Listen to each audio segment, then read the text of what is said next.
Welcome to Big Monday on ESPN. This is an ESPN Sonic blockbuster. And is it ever? A top 10 matchup out of the Big 12. Number 9, Kansas. Number 2, Baylor. Each school won on the other's home court last year. Can Kansas pull off another victory here in Waco tonight? This is the Big 12 on ESPN.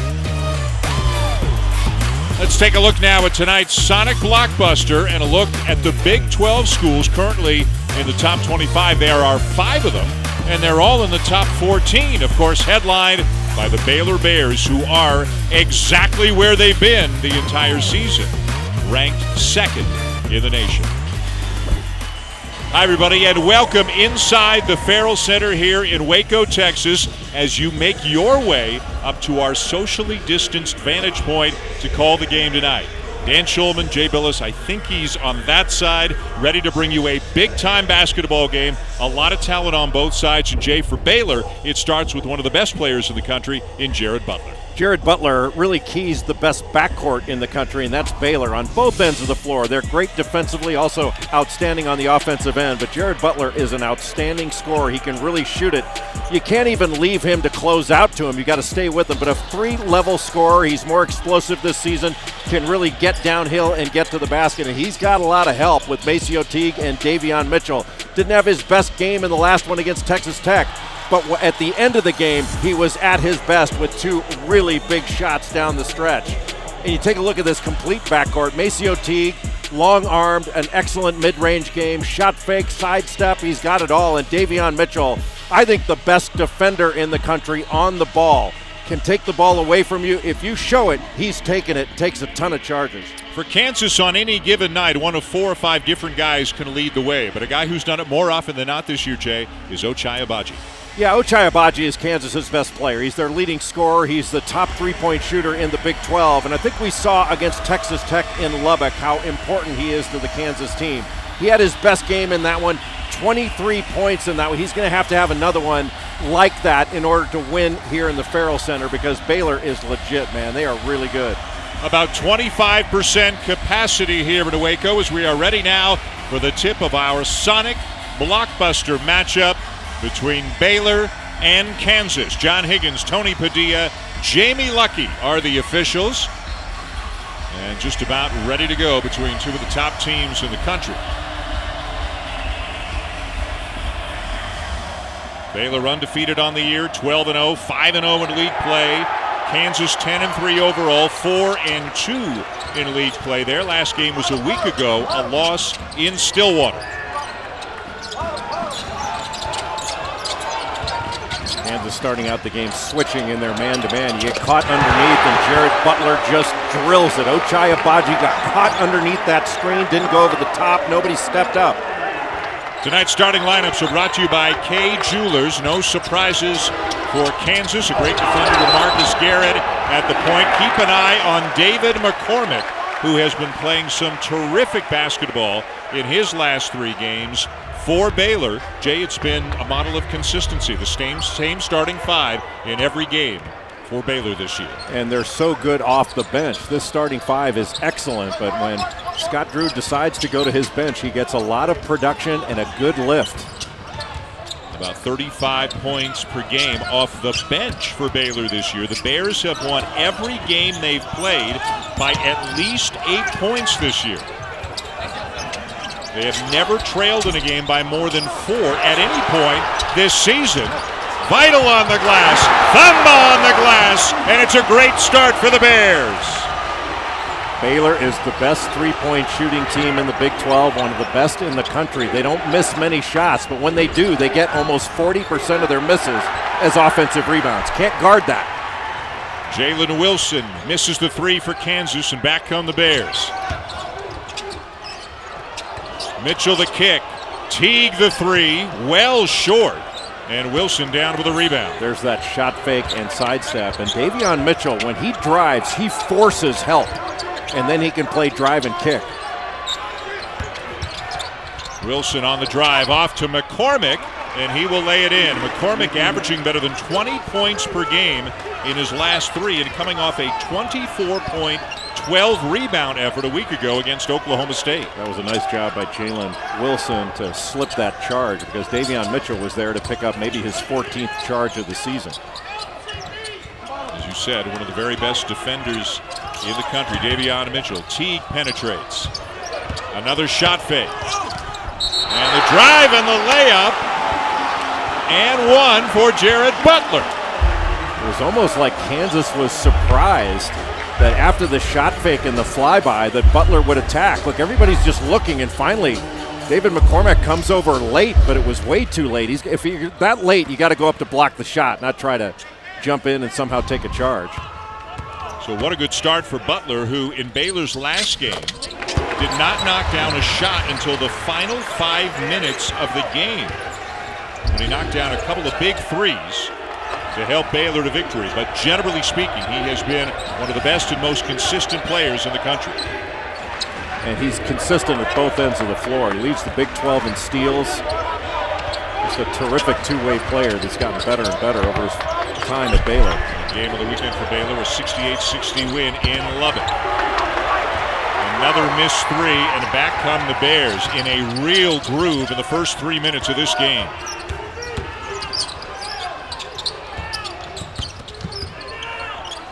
Sharing the ball nicely. Butler with a Brown on him.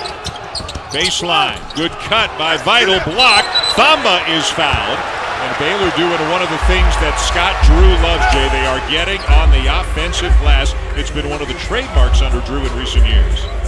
Well, it's so difficult as you take a look at Scott Drew. It's amazing he's in his 18th season. He looks like he barely got his driver's license, by the way. He's so young.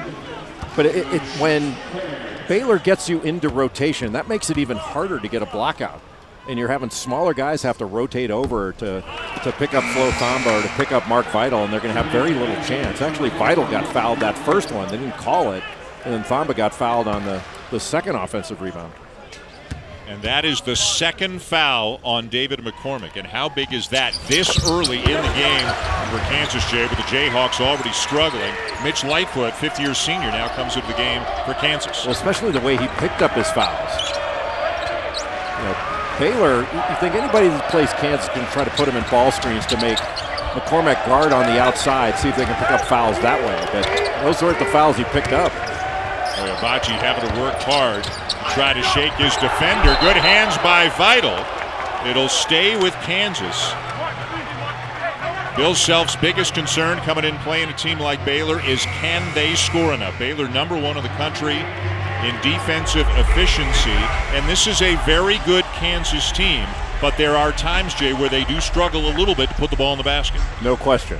Scoring's been the issue, and they've got to start driving the ball and using their dribble more effectively. A little double team just on the inbounds.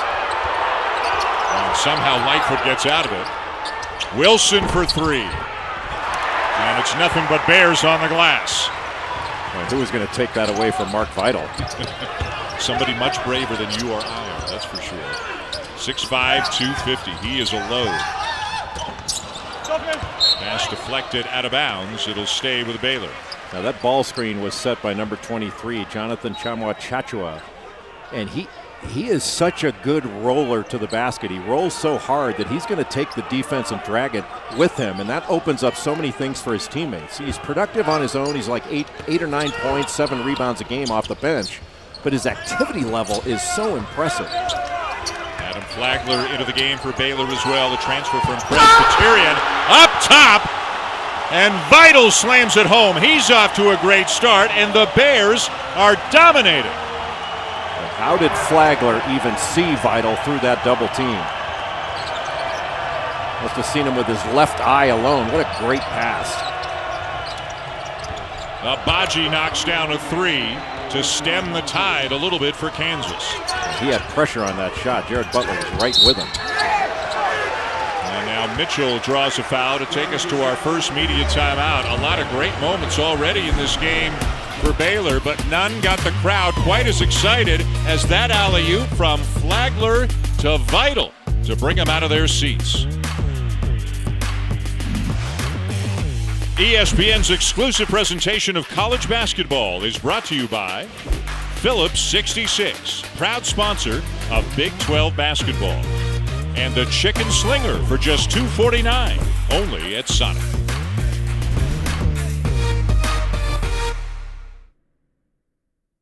The season for the Baylor Bears, ranked second, 12-0 on the year. The best scoring margin in the country and top 10 in so many other categories, including three-point field goal percentage, steals per game, assists per game.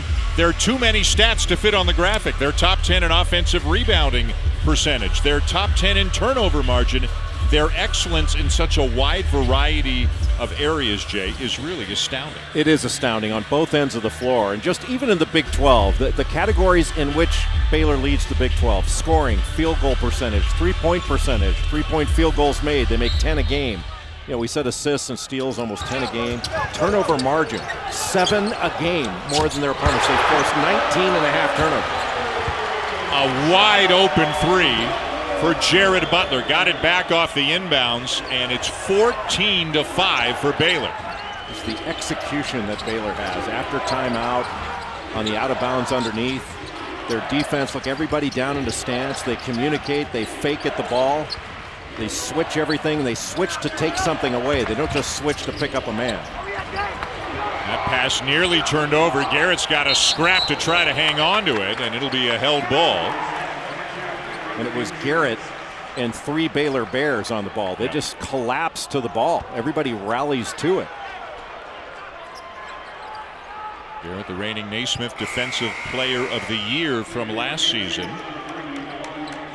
As DeJuan Harris checks into the game for Kansas. Now Jalen Wilson will go out. Mark Vital, who's off to a great start for Baylor tonight, he will sit down. Matthew Meyer has come into the game. And this is where, as you mentioned, they bring in Flagler.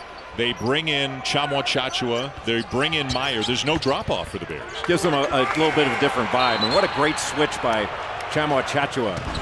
He just switched right out onto the ball, knocked it away, and all of a sudden, Baylor's going the other way. Tchamwa Tchatchoua, a guy who didn't really start playing basketball until about 5 years ago, spent a year at UNLV, transferred, redshirted last year, and now along with Meyer and Flagler providing outstanding production off the bench. But Jay talked about it already. Tchamwa Tchatchoua's numbers are good, but he's better than his numbers. He does so many things well that don't show up in the box score for Baylor, but helps them win games. Just that hard roll to the basket. Marcus Garrett had to pick him up and leave Maceo Teague a corner shooter, and Teague almost got a shot just from a hard roll from Tchamwa Tchatchoua. Mitchell no, and Kansas down with the rebound. And if you can find a big guy who runs the floor harder than Tchamwa Tchatchoua, let us know, because we haven't seen it. Aaron pass. Teague. Timeout, Kansas. Bill Self has seen enough in the first 5.5 minutes here in Waco.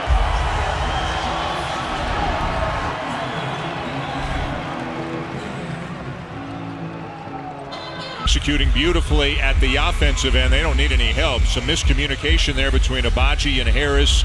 It's an easy 2 for Maceo Teague, and Bill Self, Jay, forced to call a timeout early. Yeah, and it wasn't like Bill Self was all that upset over it. It was just a simple thing of Ochai Agbaji just needs to throw the ball to his teammate when he's open right away and not wait. Because that's why Mitch Lightfoot, went to cut, didn't get the ball initially. So you trust the passer.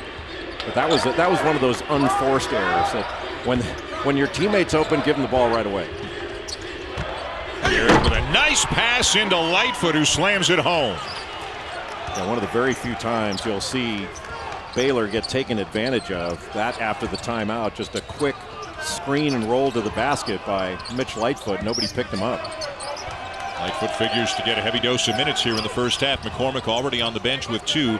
Kansas can also go smaller and play 5 out, which they've done quite frequently this year. And now a carry is called on Davion Mitchell.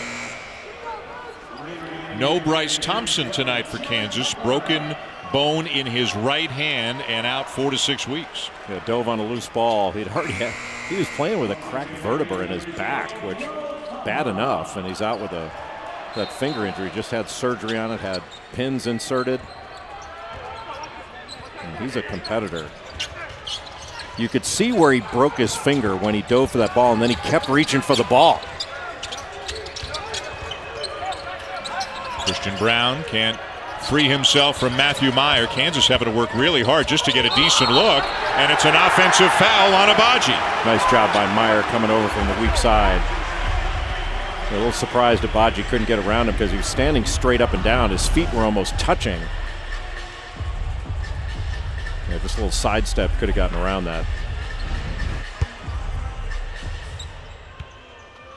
And again, Baylor #1 in the country in defensive efficiency. They've allowed only 61 points per game. You know when you play the Bears, you're going to have to work extremely hard and be extremely crisp at the offensive end to have a good night. Baylor just ran a little cross screen for the screener. And Kansas switched everything. Baylor's going to have to look to slip some of these switches and try to get something going toward the basket. David McCormick, if you're just joining us, on the bench with a couple of early fouls. Dan Schulman, Jay Billis here in Waco. #2 Baylor, #9 Kansas. And a foul on Jared Butler. With the crowd unhappy, there was a carry call, then a travel, and then a foul. Well, they had to cut as their first one. The referees know what the foul count is. 5 for Kansas, 1 for Baylor right now. Lob up top. Agbaji is fouled. It'll be Flo Thamba called for the foul as he tried to break up the alley-oop attempt. And Agbaji's the guy that Kansas likes to throw over the top to. Anytime he's in the corner, you have to watch lob. Agbaji, the leading scorer on the season for Kansas at almost 15 points per game. They've got 5 players averaging between 9 and 15 points per game on the season. Hey, a good-looking Super Tuesday doubleheader on ESPN and the app tomorrow night. Tennessee is down into Gainesville. #6 Volunteers taking on the Gators at 7 o'clock Eastern Time. And then Duke and Pittsburgh facing off at the Peterson Event Center at 9 o'clock Eastern Time tomorrow night on ESPN and the ESPN app. Pitt's a very interesting team right now. Came off a 20-point win over Syracuse on the weekend. They scored 64 points in the second half to beat the Orange 96-76. Well, their 2 games against Syracuse, how many offensive rebounds they have? Like 80? Somehow that goes in. I think Thamba will get credit for it. That's the one where the other team knocks it in. Thamba and Meyer both have to run down court with their arms up as if they did it to see if the score will give them credit. Good cut by Agbaji. Thamba bothered him on the reverse, but it's out of bounds back to Kansas. Boy, a lot of contact on that shot by Agbaji. A little surprised that wasn't whistled. Wilson and McCormick return. So McCormick went out at about the 17-minute mark, so he sits for about 5 minutes and now comes back into the game with 2 fouls. The basket, by the way, the last one down for Baylor, was credited to Flo Thamba. You know, with McCormick coming back, at some point you have to take a risk. I mean, with 2 fouls, you don't want to keep. You'll play the best defense on your guy if you keep him on the bench the whole half. And there's Thamba called for the foul. That's all that call is 2 hands on the ball handler is an automatic call. It doesn't matter how much pressure you're putting on with those hands or whether. You know, the severity of the contact. You put 2 hands on them, they're calling it. That was just 2 hands on the ball handler. So Thamba picks up his second. He goes to the bench, and that means Chamwa Chachua is back in to guard McCormick. Wilson off to Garrett. Wilson again. And another Baylor foul. Looks like it's vital as we step aside for a media timeout. When we come back, a look at the incredible rebuild that has been done here in Waco.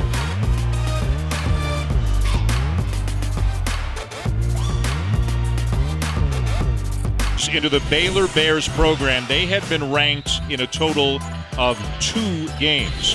Scott Drew was hired in 2003. It wasn't all rosy at the beginning. 21-53 in his first 3 years, but bit by bit, year by year, better and better to become a good team and now a great team in recent years. They've been ranked first in the nation in 3 of the last 5 seasons, 20 straight weeks ranked in the top 5. Think about that for a moment. the preseason pick to win the Big 12, undefeated on the year. And this may be the best stat in college basketball right now, Jay. We mentioned ranked in 2 games before Drew got here. This is the 254th game under Drew that they have been ranked. It's really a remarkable transformation of a program. And, you were very kind to say things weren't all rosy when he got here. This was probably the hardest rebuild in college basketball history when Scott Drew took this program over. Christian Braun with the shot clock running down, hits a deep one. Well, they can get that shot anytime down. that thing was 40 feet. And Kansas trying to crawl back into it. A big 3 from Brown. Jared Butler off to a great start for Baylor. He's got 9 points already. But Davion Mitchell, when he drives, he does not tiptoe. He drives hard. He makes you come over and help. T for 3. In and out, battle for the rebound, and Jalen Wilson wins it for the Jayhawks. Jalen Wilson is the top rebounder for Kansas, averaging about 8 a game. Harris, the backup point guard, in there along with Garrett. Harris does not look to score very often as McCormick is surrounded and could not handle the entry pass. Nice look. Pass. Wide open. Wow. That's just big time.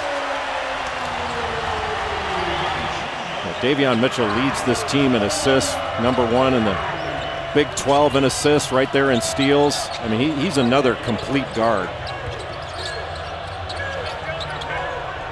They are not letting Kansas go middle, driving right into help. Garrett can't finish. McCormick comes up with it. Physical game they play on. Brown's open, and his second 3 in a row. Anytime that he can get a standstill 3, he can drill it. And you know that Baylor in the scouting report wants to make Christian Braun put the ball on the deck. He's had 2 huge games this year, 30 points against St. Joe's, and then 6 threes and 22 points in late December against West Virginia. So if he's open, he is capable. Oh, he's really capable as a shooter. Because I think most scouting reports, this is a scramble situation, and Davion Mitchell had fallen down and wasn't able to orient himself quick enough to get out to Christian Braun to make him a dribbler instead of a standstill shooter. Good job guarding that fade screen over the top. McCormick way too strong on a 16-footer. Baylor ball.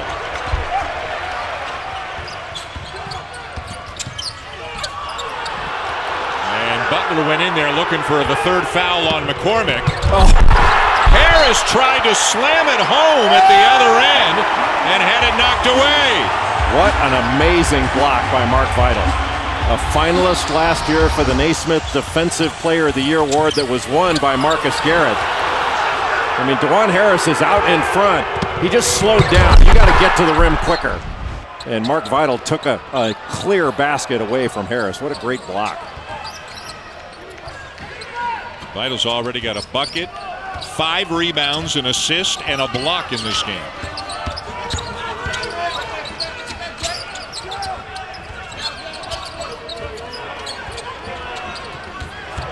T cannot shake Harris. Now he does. Stumbling a bit, but he knocks it down anyway.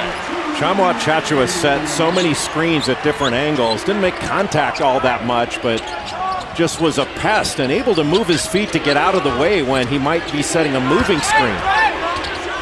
McCormick over Tchamwa Tchatchoua, around and out. And Everyday John, as he is known, comes down with a rebound. What a hard worker. Great pass fake. How good are they, Jay? How good is this team? That pass fake got the defender to move without Davion Mitchell having to move, and as a result, just with a pass fake, got a wide open 3. That's just beautiful. Talent, experience, toughness. And a cool haircut. Well, we were right there with him till the haircut part. Yeah, maybe 40 years ago. Wooden watch, and Jared Butler of Baylor is going to be right in the mix for the Wooden Award, or at least to be there to clap for Iowa's Luka Garza. Because it's going to be hard to wrestle that award away from Garza, as great as he's been. But Jared Butler's been fantastic all season long at both ends of the floor. He's in the top 5 in scoring in the Big 12, leads the league in steals, 3rd in assists. Makes so many plays, both on offense and defense. You talk about a go-to guy. You can put the ball in his hands, and he's going to go get you a shot, and it's going to be a good one. Harris trying to keep possession, and then a foul is called on Butler, and you can see from the look on his face how he feels about that call. And Bill Self's going to make a change, try to get somebody else in there who can maybe ignite the offense a little bit. It started with Harris slipping, and the foul somewhere in there as Butler went try to grab the ball. Yeah, that's a tough call because Harris had possession of the ball, and the ball was knocked away from him. If it would have been just tied up, I don't think you would have seen a foul call. That was a rough one for the official. And it's a big one. It's a second on Butler. He goes to the bench. Tristan Enaruna into the game for the first time for Kansas, number 13. Sophomore from the Netherlands who's been playing more lately and playing pretty well lately as McCormick turns it over. Look how quickly Everyday John got to the other end of the floor. T. Chamwa Chachua. Beautiful pass by Maceo Teague.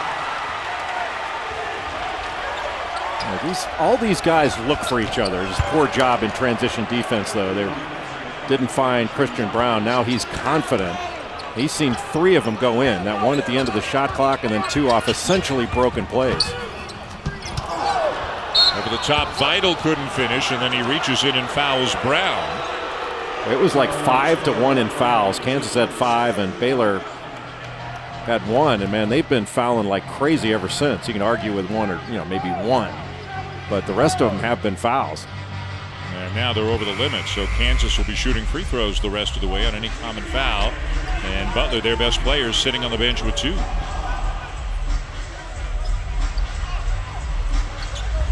So Christian Brown hot tonight with 3 threes.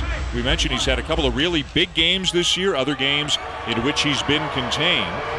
He's got their last 9 points on those 3 threes and make it their last 10.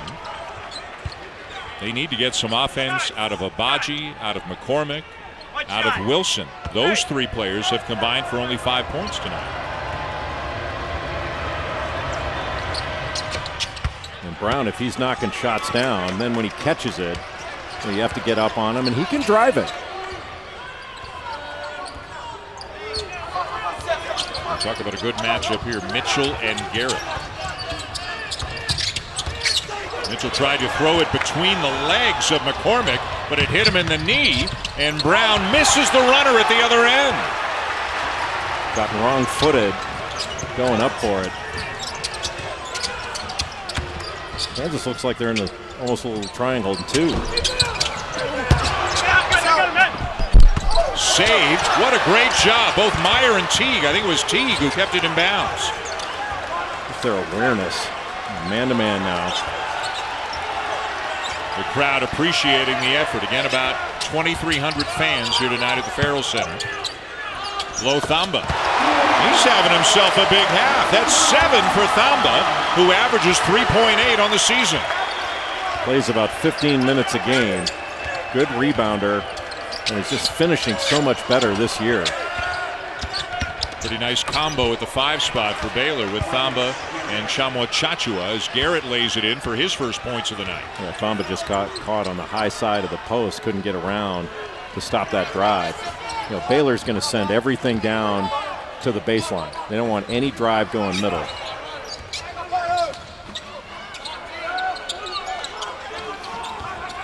Flagler getting more minutes with Butler on the bench.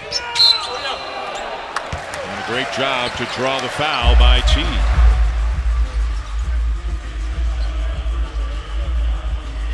Tip off the weekend with the first game of our NBA Friday doubleheader. It'll be the Celtics and Sixers, 7:30 Eastern, Friday night on ESPN. Saturday primetime, Duke at Louisville.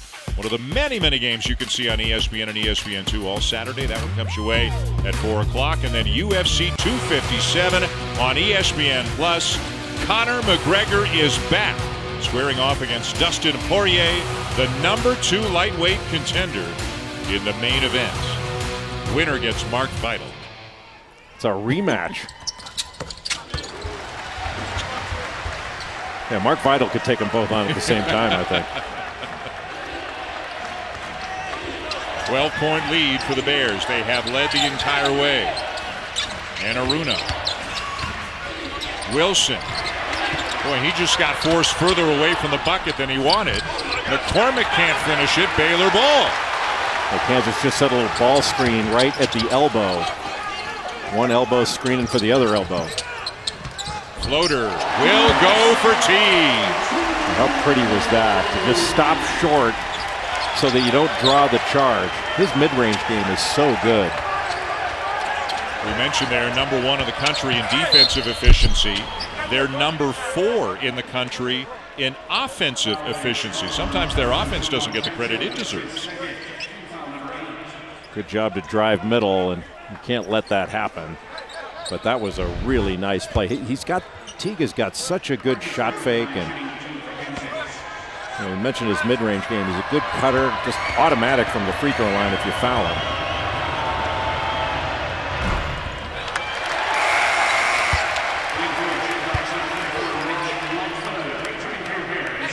Garrett misses the first as McCormick heads back to the bench. Lightfoot returns for the Jayhawks.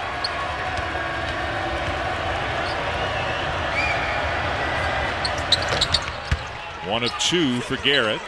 Still a 13-point lead for Baylor. Their guards have been great. Butler's been terrific, but the big guys are doing a great job as well.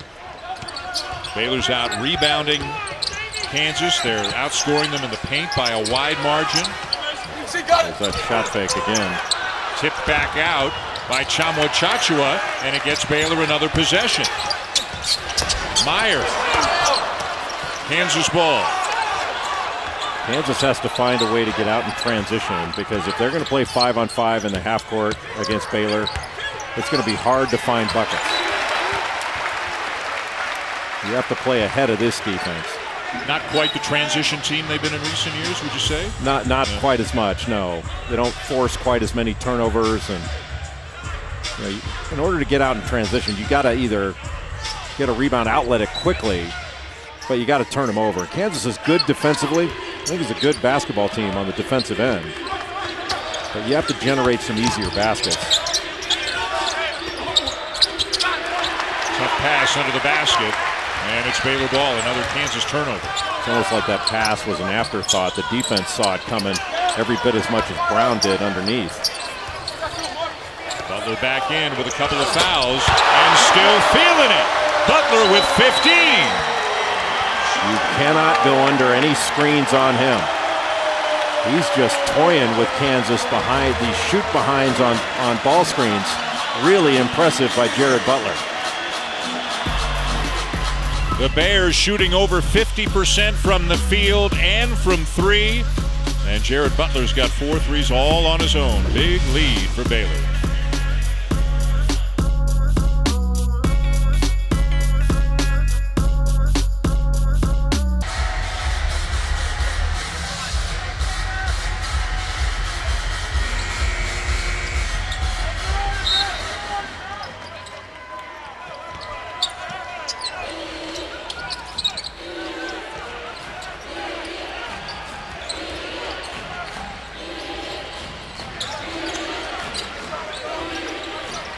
I'm really disappointed. I thought the answer was going to be recruit. They got really good guards. They got 4 of them. And they've all played well tonight. Lightfoot with a jump hook. 5th-year senior, only plays about 8-9 minutes a game. Redshirted last year because they had so much depth up front, but a very reliable, experienced player for Bill Self. I've heard opposing coaches in the Big 12, when they're giving scouting reports, they always talk about Mitch Lightfoot. They say he's a respected player in this league. You got to outwork him. Well, a guy who works as hard as Lightfoot, Jonathan Tchamwa Tchatchoua. The difference is, with someone with the ability level of Tchamwa Tchatchoua, when he works like that, I mean, you can't take your eyes off it. And right now, you can't take your eyes off of Christian Brown. He's got 4 threes in this game. I know it drives coaching staffs crazy when they give a scouting report and say, you cannot allow him to shoot it from the catch spot. And then he gets 4 standstill threes.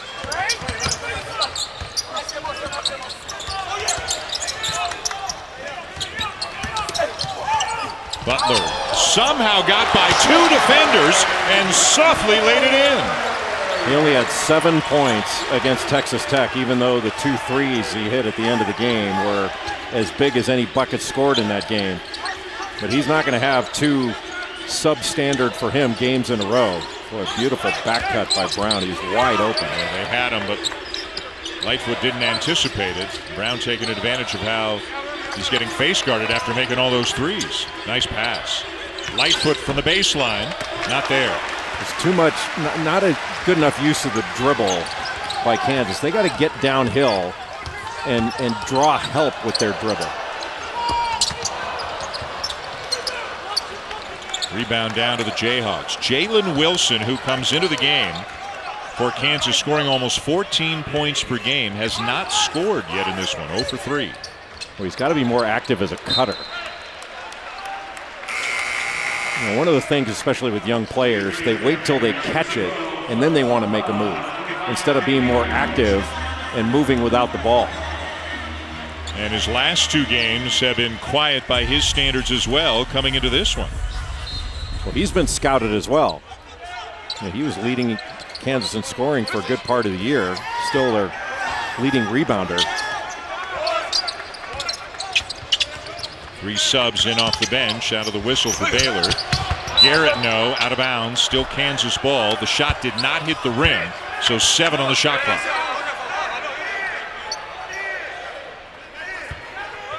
Bill Self trying to get people's attention a little bit easier now with not nearly as many people in the building as there normally are. Although this is the loudest building I've been in all year.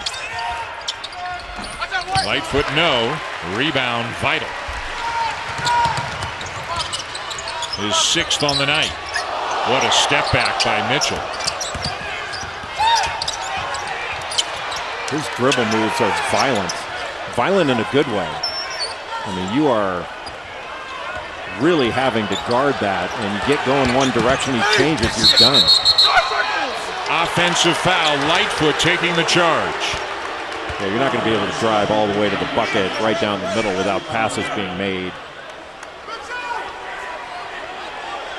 Yeah, I've never seen a player lose a sock and a shoe. How do you lose a sock? That's how quick Flagler is. He stepped right out of his sock. What do you think the official's thinking when he's looking at that going, come on, man. Okay, shoe gone. There's the shoe.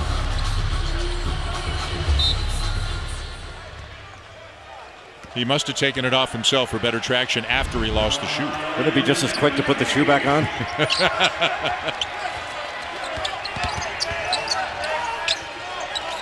Like a golfer that hits the ball in the water, takes his shoes and socks off to go for the next shot.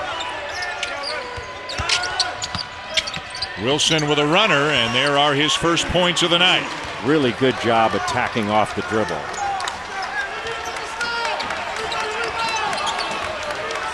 Largest lead was 16. It's 13 right now for the Bears in the final 30 seconds of the first half. Kansas needs to get a stop and a score here. You cut this lead down just even to 10 or 11. Then you'll feel a lot better about yourself going into halftime, stopping the score. Gotta get a shot off, and they won't. There's the stop. Now can they follow it up with a score?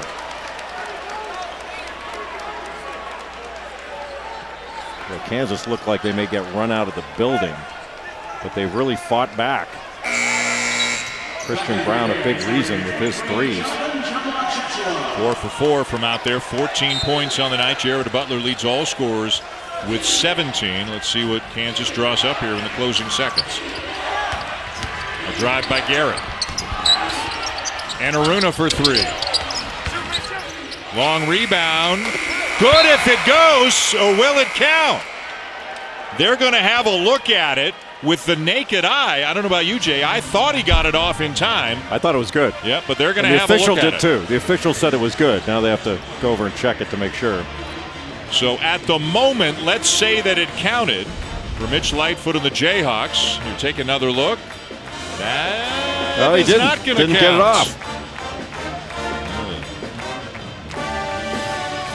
Our eyes deceived us again. So let's assume it's 41-28 when the second half begins in Waco. Let's send it back to the studio now for the halftime report along with Seth Greenberg and LaFonso Ellis. Here's Kevin Nagandi.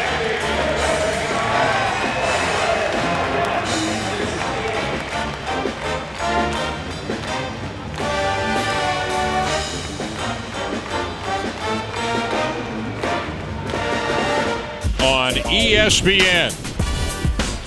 What a big half for the Baylor Bears. Christian Brown trying to keep Kansas in it, but Baylor with a double-digit lead right now on this ESPN Sonic blockbuster. The Farrell Center here in Waco, Texas. Our perch. There we are. I don't know where the camera is, but I'm waving. They tell me to wave, I wave. Dan Schulman, Jay Billis going to the second half. And Jay, as you talked about off the top of the game, Jared Butler, one of the best guards in the country, and he really looked like it in the first half. How impressive was Jared Butler? I mean, he had 17 points in that first half, and now we'll take a look at the Capital One rewarding performance. And how rewarding was Jared Butler? Mentioned the 17 points, he went 6 of 8 from the field, knocked down 4 threes, shooting behind ball screens. Defender fell down, a little step behind. He took the ball to the basket.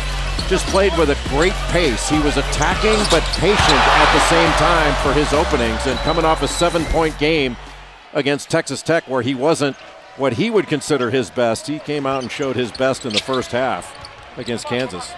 Ready now for the second half of our Sonic blockbuster. Baylor leading 41-28. Trying to stay undefeated, the number 2 ranked team in the nation, of course, all season long. Jay, as you well know, it's been Gonzaga 1, Baylor 2. There's been a lot of movement underneath that from 3 on down. And you've talked about this on a number of the games that we've done. You felt from the outset, really, there are those 2 teams, and then there's a bit of a separation between them and everybody else. That's the way I see it. There's a long way to go. And, boy, that was a huge bucket for Ochai Agbaji. He only had 3 points in that first half. And you could tell Bill Self wanted to run something for him to get him started, because if he's only going to score 3.5, there's no way Kansas is going to win on the road.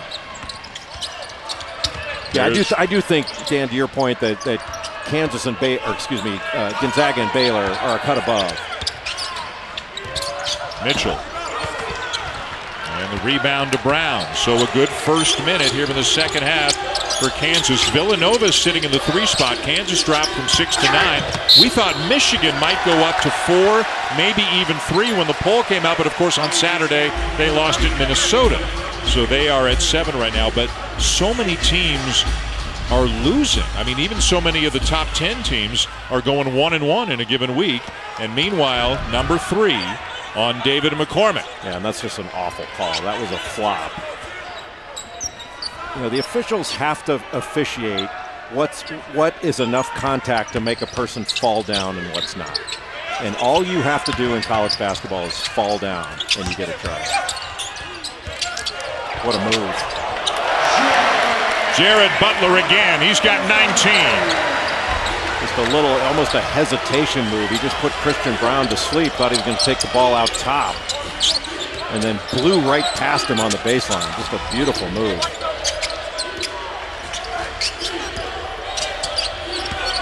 McCormick guarded by Thamba. The kick. Agbaji wide open. His second 3 of the second half. Now, McCormick does a really good job of passing out of the post and especially looking opposite.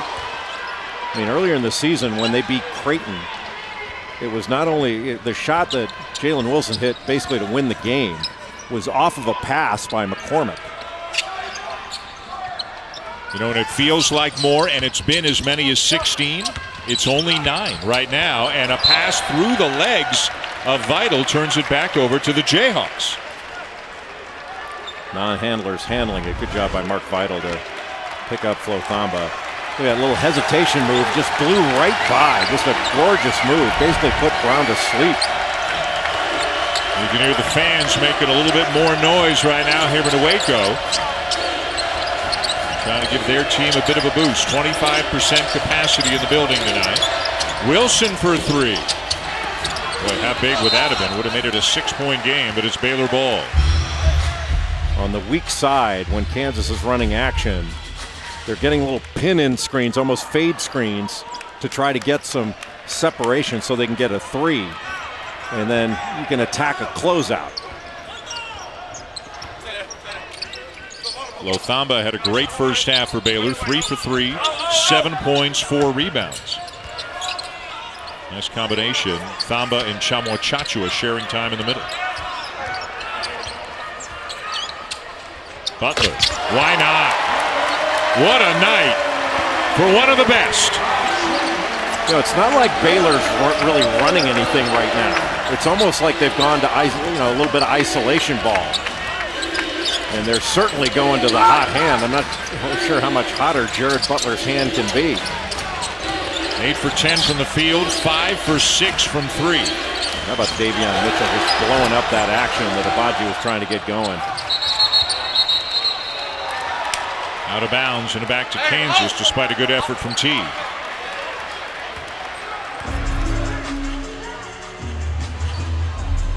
Even though it's a 12-point spread here, and you know that's Kansas in the game. It just doesn't feel like it, does it?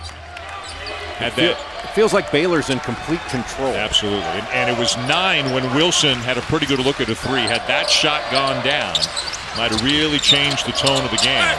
Good cut by Garrett, and it'll go to make it a 10-point deficit for Kansas. So a really good cut. But this is where, you know, on the road, you have to string a couple stops together.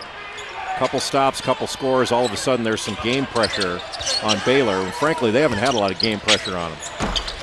Teague around and out. Kansas won in this building last February. Baylor picked up its first ever win at Allen Fieldhouse last January. The Kansas win here snapped Baylor's 23-game winning streak last season. They have a foul before the shot going on Thamba. Timeout on the floor. Bears up 10.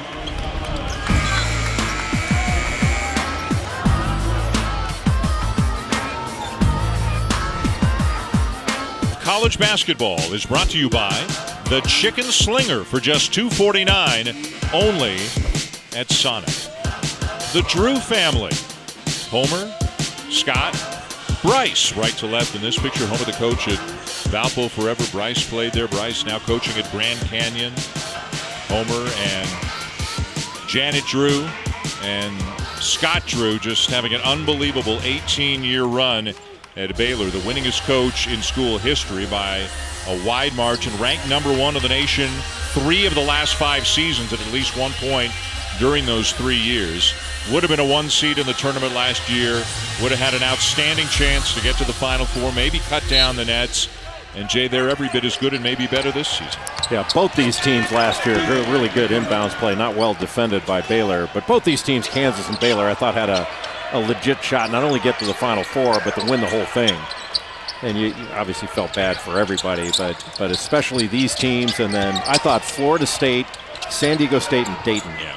You know, Florida State, San Diego State, and Dayton, I thought had arguably their best teams in the last 25 years. And that'll be an over and back. So all of a sudden, maybe not all of a sudden, but it is only an 8-point lead, and it's Kansas ball. I don't think I'll ever forget the game you and I did in Maui last year between Dayton and Kansas. One of the best games you'll see, and Kansas had to play extremely well and won the game in overtime over Obi Toppin and Dayton. And the Flyers went on to have a fantastic season. So that was a spectacular game. Azubuike and Toppin were both fabulous. Oh, tipped away by Chamwa-Chachua. Can't throw it high enough. And the big guy running the floor as he always does. The ball finds the most active player. And Jonathan Chamwa-Chachua is the most active player. And my mouth hurts from saying that. Runs like a deer, 38.5-inch vertical, 7% body fat, and gives as good an effort as anybody you'll ever see.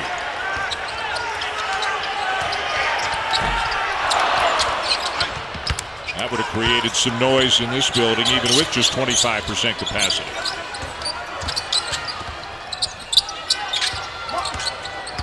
Wilson, Vital didn't bite on the fake at all. Stayed right with him. McCormick double teamed, and Vital's got it. A lot of contact on the arms.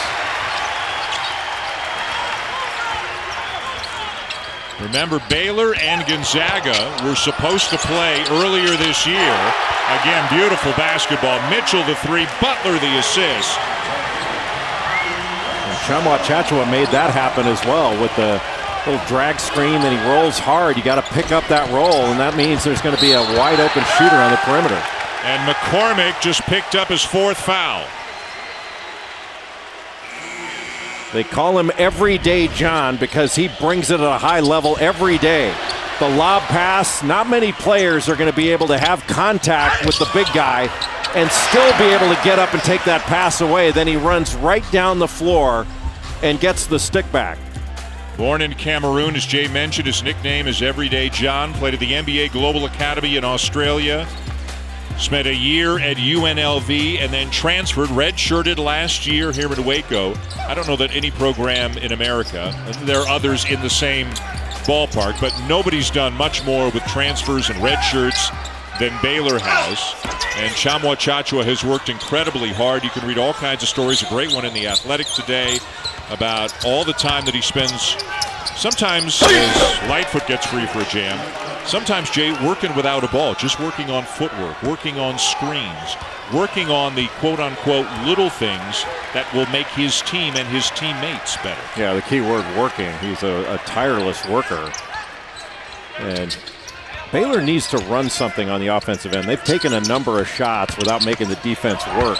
That's a little better. Just the action they had out front caused the Kansas defense to move a little bit. If they don't make the defense move, you're not going to get anything. You have to settle. And I know we're going to town on this, but it was a great seal by Chachua that gave Flagler that open lane to the bucket. And he steps out to challenge that shot. That looked like a lot of arm there. And eventually the whistle blows and a foul on Mitchell.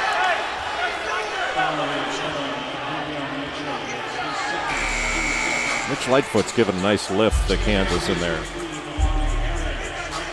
And they've needed a lot of minutes from him because of the ongoing foul trouble for David McCormick. McCormick averaging 20 a game his last 3. Just 4 points and 2 rebounds tonight because of all the foul trouble.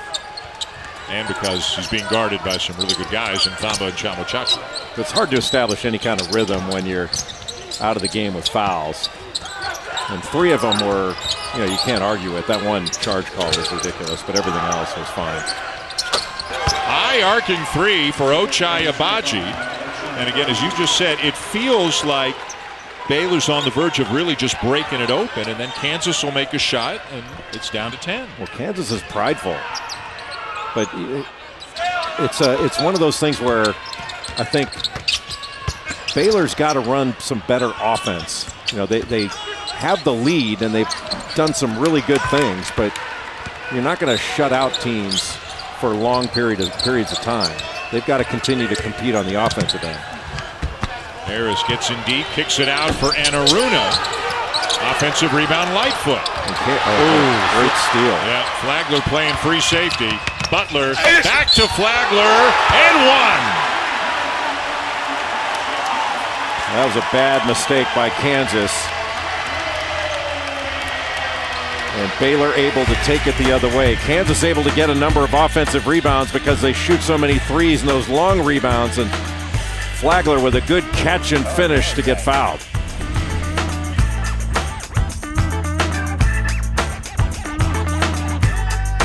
Baylor has been Jared Butler, and we're going to take a look inside the play as he snakes a ball screen. Jonathan Chachua is going to step out and set a high ball screen, and Kansas almost in some drop coverage, but he's going to snake this screen to get past David McCormick, and Christian Braun feels like he's got to help out, and when he does, that leaves Davion Mitchell wide open for a standstill jumper, and that was made possible just because the excellent job that Jared Butler does in negotiating that ball screen. He doesn't just blast off it. Just handled it so well and attacked the secondary defender, the big guy, David McCormick, and created a shot for his teammate. Preseason first-team All-American. And right now, Butler leading the Big 12 in steals, 3rd in assists, 5th in scoring. as Mitch Lightfoot continues to give Kansas good minutes off the bench. Well, his teammates are doing a good job of getting downhill. They're getting toward the basket and drawing help. And when that help comes over, they've been able to spread the floor. Good steal by Agbaji. He read that all the way. And he went up there with a vengeance. The foul called on Matthew Meyer. That was a meeting at the Summit, wasn't it? Just a lazy pass by Butler, trying to make that cross-court pass, and almost like a defensive back. Agbaji saw it all the way, just read his eyes, shot the gap, and he was gone. Well, the reaction from the fans here in the building seems to suggest they thought that was a clean block. It was clearly a foul, but give Agbaji a lot of credit. I mean, he meant business. Guy who's shooting the three at a much higher clip this year than he did his first couple of years. He's up to 43% from three, almost 15 points per game. He's a terrific player. In the last 7 games, he's making 3 threes a game. He leads the Big 12, making about 2.5 a game on the season. And as we've alluded to, for several minutes, it's felt like Kansas is a stop and a score away from making this one really interesting. They got another shot at it right here. Nice job by Enaruna, but that really wasn't offense. That was just one-on-one and a lot of dribbling by Meyer. Lightfoot to Enaruna. Left hand, yes, and it is a 7-point game. Well, right now, Kansas getting into the middle of the lane. And that was about as easy a basket in the half court that Baylor's going to give up all year. Scott Drew wants a timeout. We got a game.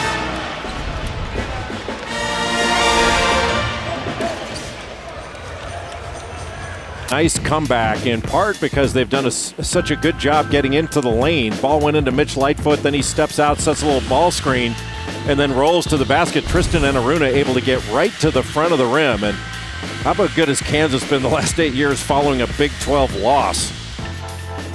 So this means they have not lost 2 in a row in league play in 8 years. Now, they lost last Monday to Oklahoma State. They were supposed to host Iowa State on Saturday, but that game was postponed due to COVID protocol, so they haven't played in a week. And now Agbaji ahead of the pack again. It's an 8-0 run for the Jayhawks, and they're within 5. Well, the key phrase you just used was ahead of the pack. Playing ahead of this Baylor defense, and Baylor has been loose with the ball. They've been turning it over, taking some questionable shots. Over the top to Vital. What a feed from Butler. All that was set up with some false action out front. This little weave in order to loosen up that defense, get it to move around, then catch them with a back pick. Number 2 Baylor, number 9 Kansas here in Waco. The Bears have led wire to wire, but the Jayhawks putting up much more of a fight here in the second half, but then Agbaji throws it away.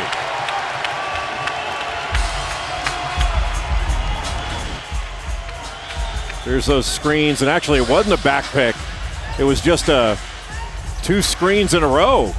One by Vital and then by Chamwa Chachua. And able to get Mark Vital above the rim. They've lifted the offense now, give more room to cut. Mitchell passed it up. Teague won't. Hit Agbaji. Yeah, and Agbaji had his foot out of bounds when the ball hit him.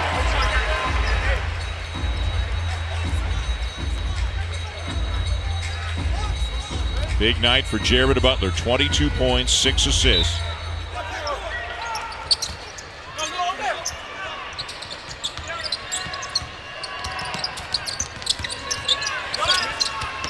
Mitchell trying to turn the corner, has to kick it back out.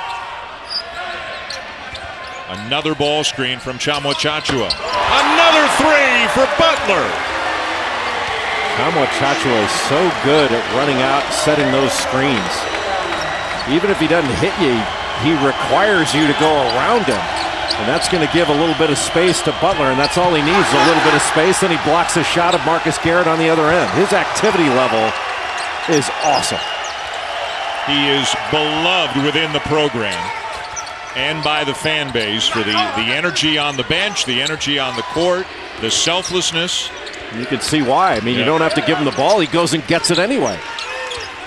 And as inexperienced as he is, relatively speaking, really having only played for 5 years, maybe just scratching the surface, Jay? Yeah. Teague.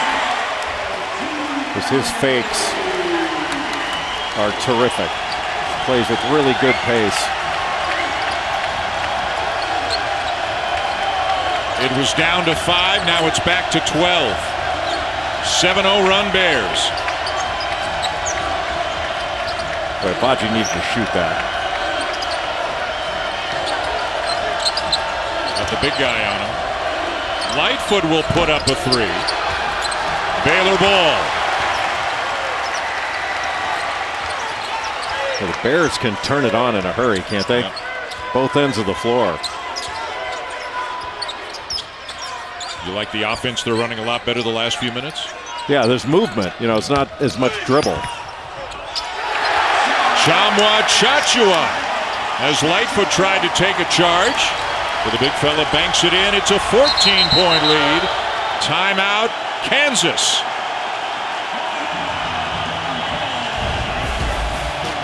Boy, he is fun to watch, isn't he? Just the activity level of Chachua is so impressive to watch.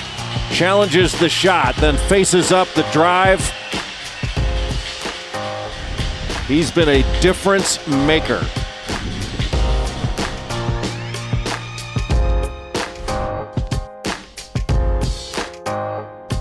Luther King Day in both programs, Kansas and Baylor, honoring the memory and the legacy of the great Dr. King, each wearing T-shirts with selected quotes from Martin Luther King on their warm-up shirts, on the jerseys that the T-shirts that they were wearing during warm-up tonight when they were shooting. The Kansas players had a choice of any of 5 quotes. The Baylor players all wearing the same quote, and one of Dr. King's most famous statements from one of his most famous speeches is on the court tonight here in Waco. Among the coolest things I saw today was at South Carolina, Asia Wilson got another terrific steal.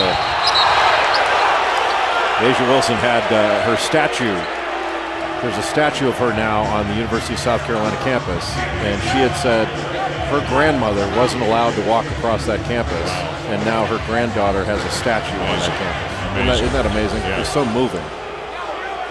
Crowd did not like that foul as Abaji collided with Butler.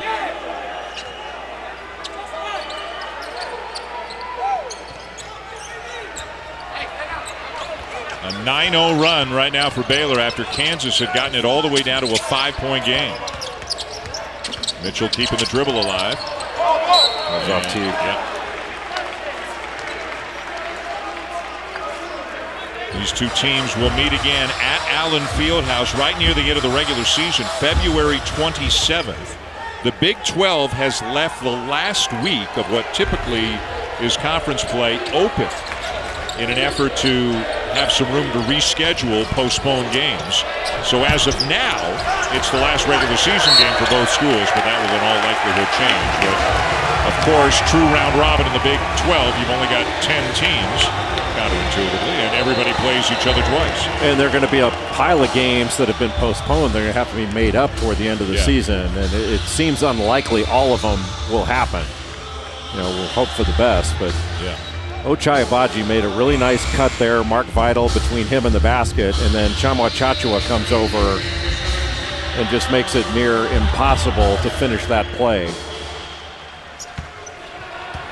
It is so hard to score on this Baylor team. I mean, heck, they held Texas Tech to 60. Well, you talked about postponed games and no basket there, the foul away from the ball. You talked about postponed games. I started to say a little bit earlier that Baylor, Gonzaga, of course, were supposed to play, but COVID got in the way of that. Scott Drew, Mark Few, good friends, the two coaching staff staying in contact.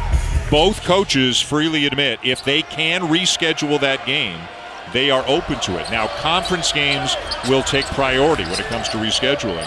But wouldn't it be awesome if somehow, some way, somewhere, Gonzaga and Baylor played in the regular season? It would be great.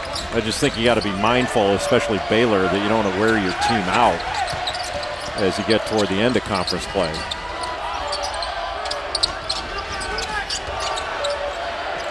Brown. What a big night for Christian Brown. His 5th three of the game. If he is not made to shoot on the move, he can absolutely drill it with his feet set. And that was not an easy shot.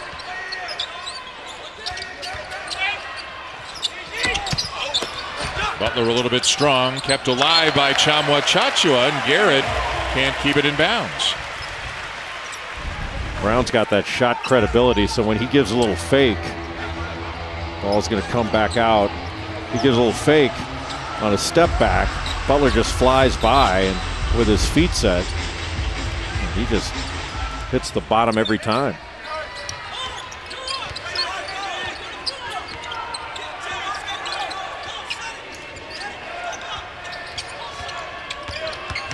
Mitchell driving. McCormick playing with 4.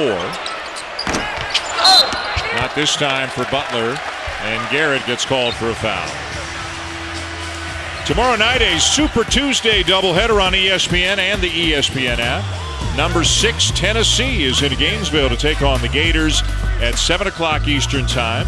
And then at 9 o'clock, an ACC battle between Duke and Pitt from the Peterson Events Center. Both games also available on the app. Duke falling out of the rankings today for the first time since 2016. Here's how strange this year has been. This is the first time this week that Duke and North Carolina have both been out of the rankings in the same week since December of 1982, the year after Michael Jordan left Carolina to go to the NBA. No, it was not. It was the year after Carolina won the national championship. Michael Jordan. I'm sorry, you're right. He won it. Michael Jordan was a sophomore. You're right. I'm sorry. He won it as a freshman. My mistake. My bad. That's a bad. So he was on the team. He was on the team. And they were out of the rankings. Yeah, Sam Perkins was on the team. Well, how did that happen? I don't know. It's impossible. Boy, forgive me. That is a bad mistake by me. No, it makes sense. I mean, yeah. I thought Abaji stepped out there. You're right. He hit the shot as a freshman. Yeah, hit the shot as a freshman. And then stayed 2 more years. So Duke and Carolina both out of the rankings for the first time since 1982. Duke, Carolina, and Kentucky all out of the rankings for the first time since 1961. Turnaround by McCormick will go. But Kansas is just fighting. I mean, they are in this game. Got it down to 7. And in large part, it's not been because their offense has been so great. They've made it really difficult for Baylor to score. ESPN's exclusive presentation of college basketball is brought to you by Phillips 66, proud sponsor of Big 12 basketball.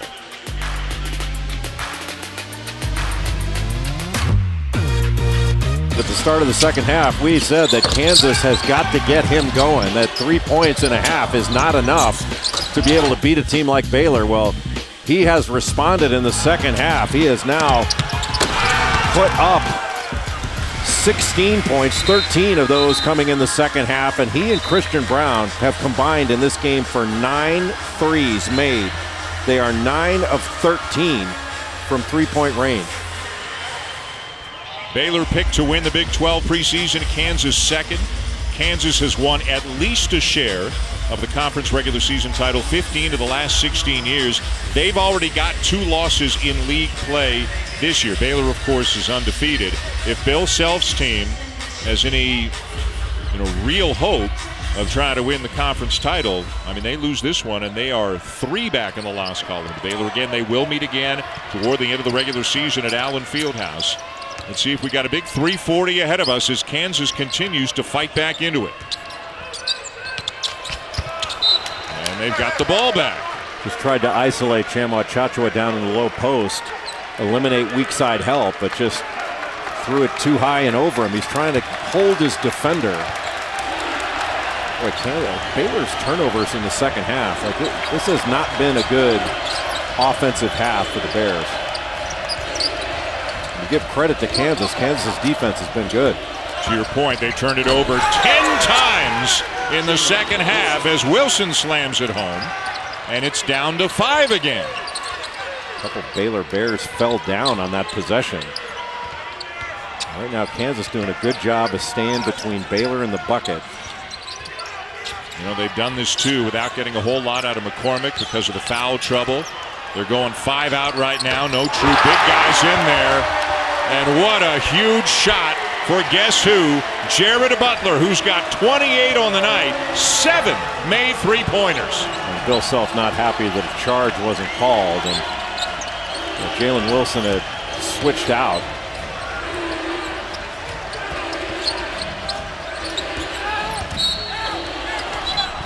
And Aruna fouled by Vital. Kansas's drives and their use of the dribble much better in this second half. It's not a great closeout. And because the ball moved, Kansas is able to attack those closeouts. And here's the, it's odd that there was no call on that. I mean, and it makes you think back to the call that they hung on David McCormack on that flop in the first, in the first half. This doesn't make any sense. Or early in the second half, excuse me. It just doesn't make any sense how this is officiated. And another foul on Vital.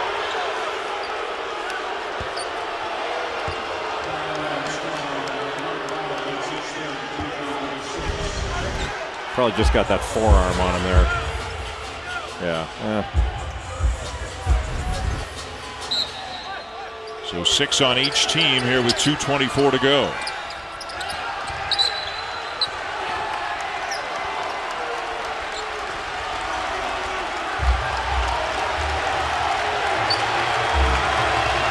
And again, the crowd making more noise. 2,350 fans here at the Farrell Center in Waco. Wilson in and out. Maceo Teague did a good job of angling him out just a bit so he couldn't get a full-on straight line drive to the basket. But a strong move. Jared Butler with 28, career highs 31. 7 threes tonight, career highs 8. And a chance for 3 for Maceo Teague. Maceo Teague doing it on both ends. First on the defensive end. Just on this drive, just angles out Wilson just a bit to make that shot more difficult. And there's the shot fake and just got Garrett off balance with that little shot fake. And got the angle and the foul and the finish. Really good sequence by Maceo Teague. 13 points tonight for Teague. And it's back to an 11-point lead now for the Bears with 1:45 to go. How many guys have been like Maceo Teague when they've been all Big South and all Big 12? Yeah. got a chance to get all conference recognition all 4 years of his career. Like everybody on the Baylor starting lineup last year was all Big 12 and one thing or another, whether it's first, second, or third team or all defensive team. It is amazing. I don't know that that's happened before. Vital and honorable mention, all Big 12 and all defensive team. Garrett back of the line.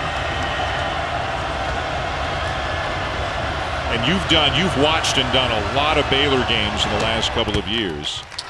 They appear to be, you got some great players, and there's only one ball to go around, but they appear to be as connected and selfless as just about any team you see. Yeah, they share it. Like the go-to guy is really the open man for them, which is a great way to play. I just thought after losing Freddie Gillespie, I thought he was going to be missed a ton, and he has been missed. He erased a lot of mistakes last year for this defense, and he could knock down a perimeter shot like a 12-15 footer around the foul line. What a great story he was.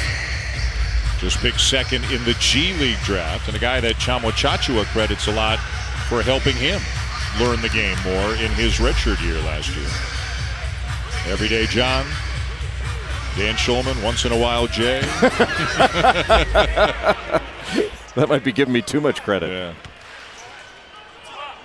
Only when he feels like it, Jay.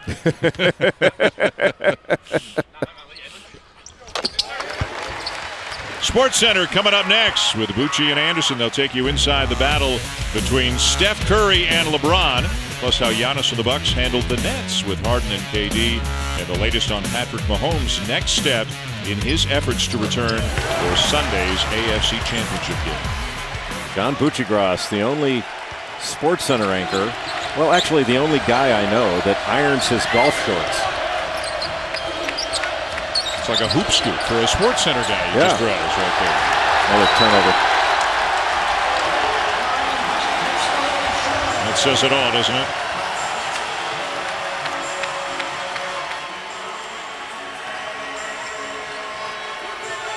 And they're not going away, folks. They've got the highest ranked recruiting class in program history coming in next year. And a lot of these guys are going to be back. And you and I have talked about this off the air. Some of the guys here are obviously going to depart. But would it surprise you at all if Tchamwa Tchatchoua became a bona fide double-double star next year? If Flagler became a 15-point-a-game guy? If Meyer became a 15-point-a-game guy next year? I expect it. Yeah. And to your point on their recruiting class coming in, you know, two of their guys were in that St. James event that Paul Biancardi was on today. He does such a great job with our ESPN 100 and recruiting. Langston Love from Montverde Academy, who's a really good scorer, and then Kendall Brown from Sunrise Christian. And Sunrise Christian's put out a ton of really good players over the years. Buddy Hield went there. Tum Tum Nairn from Michigan State. Brown is a really good defender.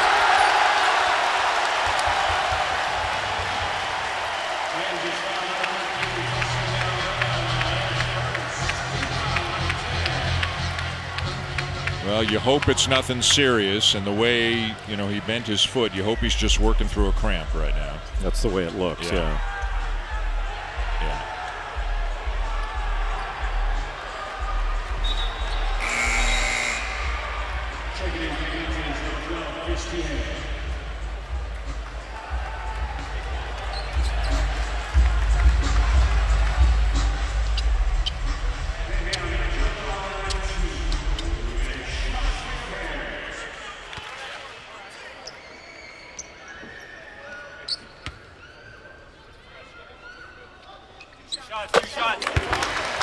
Just in that last sequence, when we were obviously looking at what happened to Garrett, but it's so impressive to see Mitchell and how he can get up underneath you, stay in front of you. I mean, you know, Marcus Garrett was the National Defensive Player of the Year last year. Mark Vidal, a finalist, a semifinalist, Davion Mitchell. I think Davion Mitchell, I would put him as one of the top 2 or 3 candidates for the award so far this year. And one of the guys that I think should be right there, if not in the lead, is Yves Pons of Tennessee. You know, we often say something, you know, this guy can guard 1 through 5. Yves Pons means it. He can guard 1 through 5. He can guard 1 through 8. He can guard 3 guys coming off the bench. Yeah. You see Tennessee at Florida tomorrow night, 7 Eastern, as part of the Super Tuesday doubleheader here on ESPN.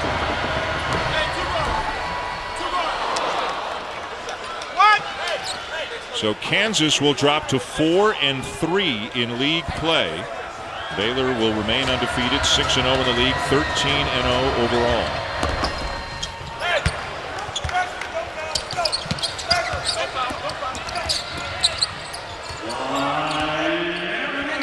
Final minute of regulation. You know, I don't think Baylor's not going to go undefeated on the season. Gonzaga probably won't either, although Gonzaga's got a better shot of it. But, man, whoever beats Baylor is going to have to play a really good game. Yeah. I mean, it's going to take a lot to beat these guys. Because they can beat you so many different ways at both ends of the court. They got to stop doing that kind of thing. Yeah. And Harris will get a lay-in for the Jayhawks. Does that count as the announcer jinx when you're praising them and they throw some crazy pass, give up a layup? But this team is legit, and I actually think they're better than they were last year. And they were outstanding last year. Well, they've added Flagler. Meyer's gotten better. Tchamwa Tchatchoua gives them a different dimension. Gillespie, a great player, as you mentioned. But fan base has kind of fallen in love with them the last few years, too, haven't they? They should. Yeah.